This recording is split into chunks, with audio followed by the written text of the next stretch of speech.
The only thing, fear.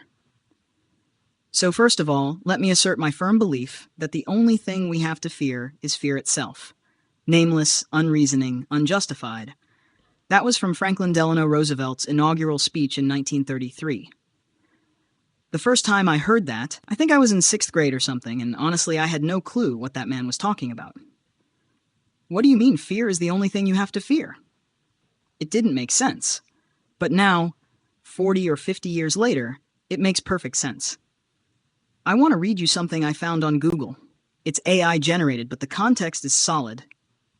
Franklin Delano Roosevelt used this line during a time of immense economic hardship when widespread fear could hinder people's ability to take necessary actions. The meaning? Fear can be self-perpetuating and prevent people from taking positive steps to improve their situation.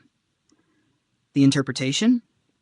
It's a call to confront challenges head-on and not let fear control your actions. Over the past 20 or 30 years, motorcycling has definitely declined, and I find that amusing. I don't completely understand it, but I kind of do. Just before writing this, I was doing some Google searching and came across a forum discussion, probably some Gen Xers, talking about how it looks like motorcycling is dying out, and they were blaming the boomers. Now, I'm not a boomer. I was born in 1968. Boomers supposedly go to 62 or 64, and Gen X starts around 69. So I'm in between. But the forum said there were 2 big spikes, one in the 70s, which I definitely remember, learning to ride early, and another in the 90s. They were trying to explain how boomers caused this, saying that as young people they had motorcycles and freedom, but once they started families, there was a drop-off. Sure, fair enough. But that still doesn't explain why other generations didn't pick it up. Boomers didn't say we're riding, but our kids can't. That didn't happen. For some reason, fewer and fewer people are doing it. Risk-averse society. I think it has more to do with how risk-averse our society has become, especially over the past 25 years. Today, in 2025, I think most people live in fear of something. I live in Cumbria, and we almost celebrate when spring begins. You can see people just itching for good weather and good times, but it's like they need permission to enjoy it. Turn on your local news and it's always on your side, trying to keep you safe and calm, because fear sells. If you're afraid, you'll be more receptive to thinking that the government or others are keeping you safe. There's a bit of control in that. I'm no psychiatrist, just an old guy from Whitehaven, but I believe that fear runs deeper than we realize. 2 kinds of people. Now, setting all that aside, let's talk about why, if you don't ride motorcycles and you're thinking about it, you should. There are 2 kinds of people. 1, those who ride and something clicks. It's almost like something fires off in your brain. An endorphin rush. 2, and those who just see it as a way to get from A to B or a lifestyle accessory. Both are valid, but you'll never know which one you are until you try. For me, it started with my older brother's FS1E on his 16th birthday. That was the most beautiful thing I'd ever seen. This was the early 70s. Evil Knievel was my hero. 2 wheels were a symbol of something beyond fun. Of course, I was too young, and my mom told me I'd get it once my brother got bored of it. But that moment started something. I never second-guessed it. We had woods, hills, rocks, roots. How many times did I crash? Too many to count. But I learned. It was dangerous, sure, but it taught me freedom. Free to choose. That's the heart of it, the freedom to choose. Freedom to do what you want, without worrying about what others think or how it reflects on a group. I believe many people are missing out. If they tried it, they'd change their minds. There are people on YouTube, around my age or a bit younger, who are just now getting into it, and you can see it in their faces. This is joy. This is freedom. This is therapy. You learn life lessons you didn't even know you needed. It wasn't until recently that I realized how motorcycling had taught me to deal with fear. Not until I had to face it head-on. Life lessons. Motorcycles teach you more than how to get to the shop or to work. They teach you how to live with uncertainty, how to be okay with the unknown. I've started a YouTube channel again. I was into motovlogging early on, but drifted away from it. Now I feel inspired again. not to show off or ride fast or break laws, but to share my experience. I want to be an ambassador for the lifestyle.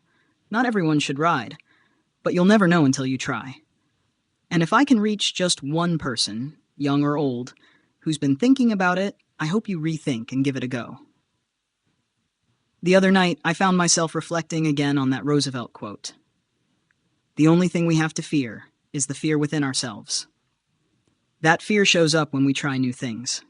That anxiety when you don't know how something will go, that's fear. And motorcycling? That's the ultimate teacher of how to face it. You hop on the bike, take a new road, don't know where it leads, and that's the point. That's what we need more of as humans: uncertainty, difficulty, and the confidence that we can overcome it. If motorcycling taught me anything, it's this: dip your toe in the water and see if it's hot. If you've ever wanted to ride, but life got in the way, maybe, just maybe. Hello everyone. If you've ever ridden a motorcycle, you already know there's nothing quite like it. And if you haven't, well, let me try to explain what you're missing. Motorcycling isn't just transportation. It's not just a hobby. It's freedom. It's focus. It's adrenaline. And yes, it's joy. Today, I want to talk to you about the real thrill of motorcycling. Not just the speed or the sound, but what it does to your soul. Section 1, the first ride. Let's start with that first ride, because that's where it always begins. Maybe it was a dirt bike in the woods. Maybe it was an old secondhand cruiser. Maybe you were 12 years old. Maybe you were 50.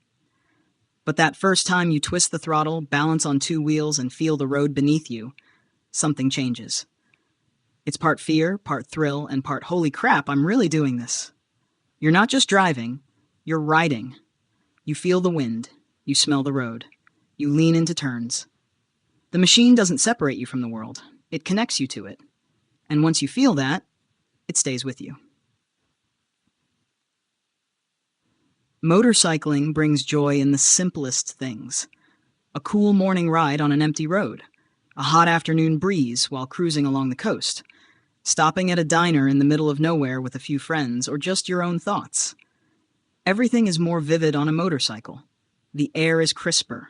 The sky is bluer. The smells, good and bad, are right there with you. There's no climate control, no Bluetooth distractions, no cruise control. It's just you, the bike, and the road. And that kind of simplicity is rare these days. In a world overloaded with screens, noise, and notifications, the motorcycle gives you focus. It demands attention. You can't text. You can't drift off. You're present. And that presence, that mindfulness, that's a joy in itself. Section 3, the thrill factor. Now, let's talk thrill. Because, yeah, it's real. There's an adrenaline rush that comes with riding that you can't fake. Whether you're carving through mountain switchbacks or merging onto a highway, there's a moment where everything else fades, and you're running on instinct. You lean into a corner, throttle just right, and there's that perfect line, that sweet spot where you and the machine move as one. It's not just about going fast. It's about control. Precision, flow. Riding teaches you to read the road, to feel traction, to trust your reflexes. And when it all clicks, it's like flying. Only better, because you earned it. That thrill, it's not reckless, it's alive. Section 4, the community, 1.5 mins. And it's not just the ride, it's the people. The motorcycling community is one of the most welcoming, diverse, and passionate groups you'll ever meet. It doesn't matter what you ride, Harley, Honda, Triumph, Yamaha, sport bike, or scrambler. When you're out there, you nod to each other, you wave, because there's a shared understanding. Yeah, you get it. There's something about standing around your bikes after a ride, swapping stories, helping each other fix things, or just planning the next trip.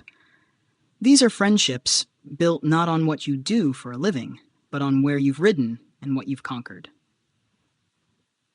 Section 5, life lessons on two wheels. Here's the part they don't tell you in the ads. Motorcycling teaches you life lessons. You learn to stay calm in pressure, to adapt when conditions change, to fall and get back up. You learn about trust in your bike, in your skills, and in yourself. Riding forces you to face fear, to push through doubt, to ride into the unknown, and when you do, you grow, you feel more alive. So why do we ride? We ride for the freedom. We ride for the thrill. We ride for the joy of being completely present, completely connected to the machine, to the road, and to ourselves. If you've never tried it, maybe now's the time, and if you already ride, you know what I'm talking about. So twist the throttle, lean into the curve, and never forget, the road is calling. And joy is just a ride away. Let me know if you'd like this turned into a YouTube video script with breaks for visuals, a PowerPoint presentation outline, or formatted as a PDF speech for print or event use.